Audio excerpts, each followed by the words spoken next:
Once upon a time, in a faraway kingdom, there was a very famous carpenter. He was famous for building beautiful houses all over the kingdom.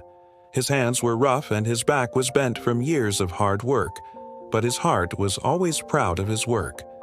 People loved his dedication and they trusted him so much that they hired him for their most important projects. But one day, as the old carpenter was nearing his retirement, he went to his employer and said, "Sir, I am old now. I want to rest and spend the remaining years with my family." The employer understood and smiled. "You've worked hard for many years, and now it's time for you to rest," he said.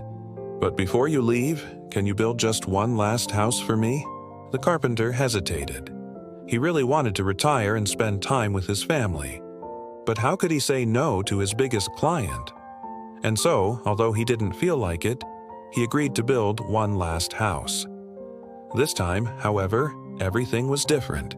He didn't enjoy the work at all. He used cheaper materials and ignored the small details. He didn't polish the wood or add beautiful designs. He just wanted to finish the job quickly and move on with his life. The other workers noticed his carelessness and asked him, "Why aren't you putting your best foot forward? You're the best carpenter in the kingdom. Don't you want to build a beautiful house for your last project?" The old carpenter just sighed and replied, "I don't have the energy, the passion, or the patience anymore. I just want to retire." And so, week after week, he continued to work on the house without any joy or pride. Finally, the house was completed and the employer came to inspect it. He walked through the rooms and looked at the walls, the doors, and the windows. Then he handed the key to the old carpenter and said, "This house is my gift to you.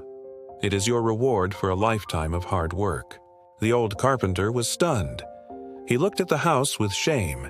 He realized that he had cheated himself by not giving his best in his final project. If only he had known that this house was going to be his reward, he would have put more effort, more love, and more skill into it. But now it was too late.